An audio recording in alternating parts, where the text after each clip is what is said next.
Dan yang tragisnya, lebih dari 5 tahun terakhir ini, mereka berdua tidak mempunyai income sama sekali. Bayangkan Bapak Ibu Saudara, 5 tahun tidak punya income. Lebih dari 5 tahun terakhir ini dia tidak bisa kemana-mana. Karena dia harus terus merawat suaminya. Jangankan suster, asisten rumah tangga pun mereka tidak punya. Sampai suatu hari, dia memohon izin kepada suaminya untuk mengakhiri hidupnya terlebih dahulu. Sebab dia berkata, saya sudah tidak kuat lagi.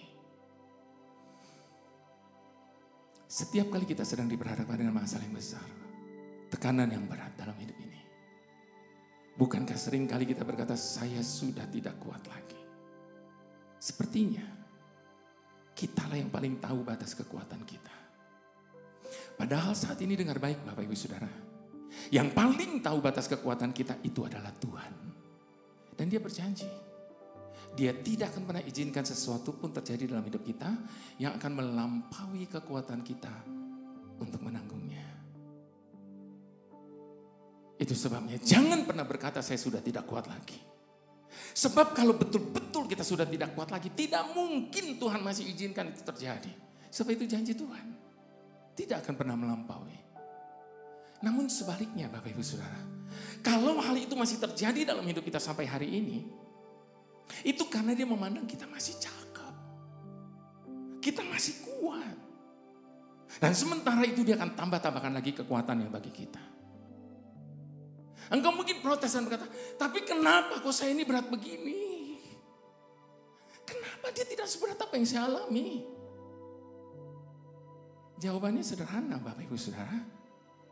Karena di mata Tuhan engkau jauh lebih kuat daripada dia. Sebab batas kekuatan setiap orang itu berbeda-beda. Dan jangan pernah membanding-bandingkannya. Sebab hanya Tuhan yang paling tahu batas kekuatan setiap umatnya. Itu sebabnya Bapak Ibu Saudara, dalam hidup ini cuma satu yang kita tidak pernah boleh.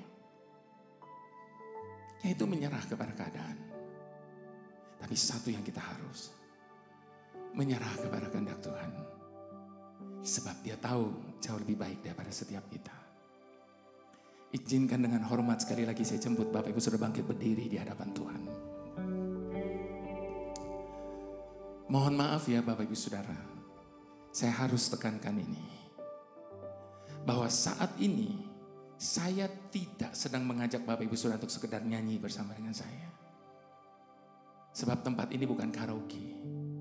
Ini rumah Tuhan dan ini ibadah. Itu sebabnya Bapak Ibu Saudara, kalau ada di antara Bapak Ibu Saudara saat ini yang tidak mau nyanyi, dengar baik ya Bapak Ibu Saudara, tidak ada urusannya sama saya. Sebab ibadah itu adalah urusan pribadi kita masing-masing dengan Tuhan. Kita pakai kata engkau, ku, dan mu. Artinya apa? Bapak Ibu Saudara mau sadari atau tidak, sesungguhnya saat ini kita sedang berbicara langsung sama Tuhan. Itu sebabnya jangan jadikan kata-kata ini hanya sebagai nyanyian. Engkau tidak akan dapat apa-apa. Tapi jadikan setiap kata-kata ini sebagai ungkapan iman percaya kita kepada Tuhan. Pada waktu kita memperkatakannya dengan iman, Tuhan akan berkata sebagaimana dia berkata kepada wanita Sirofenisia itu. Oleh karena kata-katamu itu jadi sesuai dengan imanmu masing-masing. Dalam segala perkara Tuhan punya rencana yang lebih besar dari semua yang terpikirkan, apapun yang kau perbuat.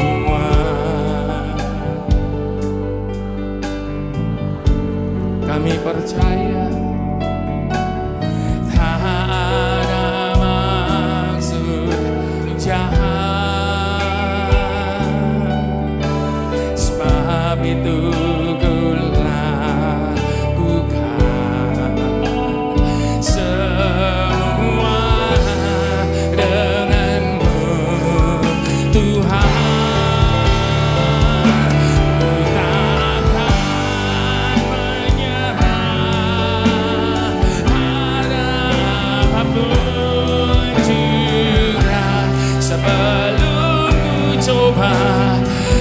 komitmen kami di hadapan-Mu Tuhan.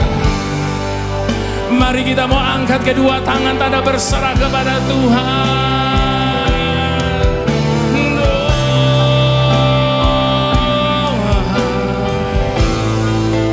Hatiku percaya, hatiku percaya Tuhan punya rencana. Dengan iman hatiku percaya Tuhan punya rencana.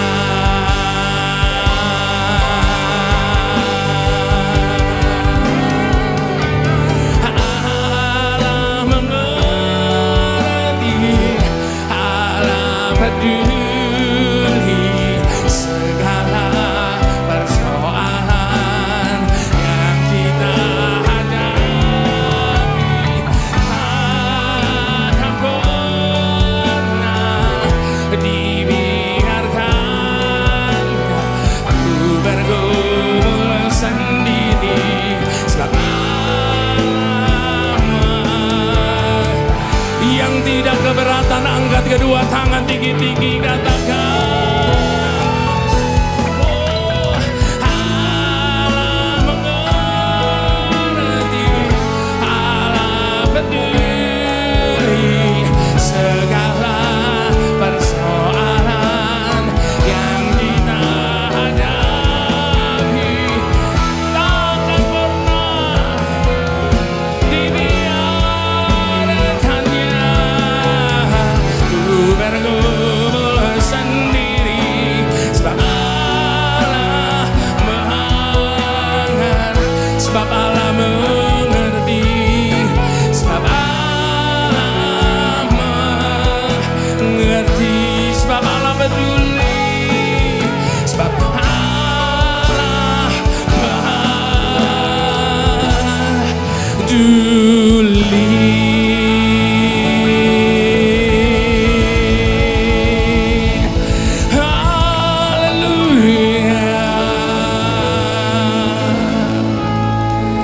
Ini kepercayaan kami di hadapan-Mu ya Bapa, bahwa di dalam perjalanan hidup kami ini tidak pernah ada satu pun yang mengerti kami.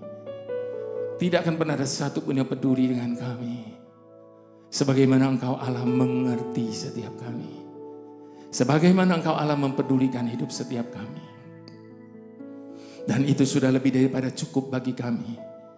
Untuk kami menjalani kehidupan yang masih Engkau anugerahi bagi kami hari ini dan seterusnya. Sebab kami yakin dan percaya yang menyertai kami jauh lebih besar dari apapun yang ada di hadapan kami saat ini. Mari semua kita yang setuju dan percaya sama-sama kita mau katakan amin. Puji Tuhan, silakan Bapak Ibu Saudara kembali. Jadi sepakat ya Bapak Ibu Saudara, berhenti mengeluh dan menggerutu. Puji Tuhan, hari ini saya boleh ada di tengah-tengah Bapak Ibu sekalian. Setelah sekian tahun saya tidak ada di tempat ini. Dan ini menjadi momen yang spesial buat saya. Karena hari-hari ini bertepatan saya sedang memperingati 28 years anniversary dari rekaman saya. Puji Tuhan Bapak Ibu Saudara. Jadi sudah 28 tahun Tuhan mempercayakan rekaman ini. Pertama kali saya rekaman tahun 97, album pertama saya itu Allah Peduli. Lalu tahun-tahun berikutnya, semua baik. Bapak yang kekal, arti kehadiran-Mu seperti Bapak sayang anaknya. Seperti yang Kau ingini, Ku takkan menyerah, besar anugerah-Mu, dan seterusnya sampai album saya yang terakhir, aku percaya ada mukjizat. Pada kesempatan anniversary ini, izinkan saya mau mengucapkan terima kasih sedalam-dalamnya atas support dari Bapak Ibu Saudara di dalam rekaman-rekaman saya sejak dari zaman kaset sampai kaset tidak ada lagi, jadi zamannya CD, tapi sebentar lagi CD pun sudah tidak ada lagi. Itu sebabnya Bapak Ibu Saudara, CD-CD saya sekarang sudah tidak bisa didapatkan lagi dimanapun. Jangankan di Medan, di Jakarta pun sudah tidak bisa. Kenapa? Karena sudah tidak diedarkan lagi. Loh kenapa tidak diedarkan? Karena toko-toko buku rohaninya sudah pada tutup. Jadi distributor rohani sudah tidak ada. Bahkan pabrik-pabrik CD sekarang sudah pada tutup Bapak Ibu Saudara. Oleh karena itu kemanapun saya pelayanan, banyak jemaat Tuhan minta saya untuk mengeluarkan koleksi album saya dari album pertama sampai album terakhir dalam bentuk flash disk atau USB. Sebab sekarang banyak yang mengeluh sudah tidak punya CD player. Mobil-mobil baru, laptop-laptop baru sudah tidak ada lagi CD playernya. Lalu kemudian baru saya kumpulkan semua album saya dari album pertama sampai album terakhir, saya pecah 3. Yang pertama saya beri judul Prayer and Worship. Ini sangat vertikal. Kenapa sangat vertikal? Karena semua narasi yang ada di antara pujian demi pujian, kata-katanya doa. Jadi doa nyanyi nyembah, doa nyanyi nyembah. Kenapa saya keluarkan seri ini? Karena banyak yang mengeluh sama saya, setiap kali mereka mau saat teduh, baru berapa menit sudah bingung mau ngomong apa. Bahkan banyak orang yang doanya hafalan, setiap hari doa kata-katanya sama, itu lagi. Nah ini menolong untuk saat teduh dan doa.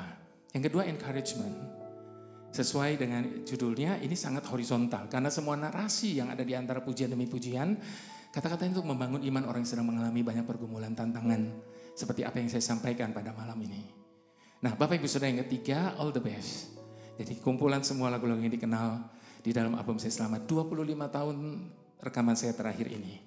Nah Bapak Ibu Saudara, karena memang sudah tidak diedarkan lagi dan tidak bisa didapatkan dimanapun, jadi mohon maaf ya Bapak Ibu Saudara, terpaksa setiap kali kami pelayanan kemana harus bawa sendiri koleksi CD yang masih ada beberapa dan juga USB ini.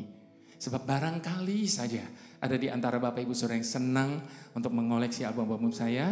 Nanti di pintu keluar sebelah sana ada beberapa koleksi CD dan USB sisa dari 2 kali ibadah tadi pagi, tinggal sedikit.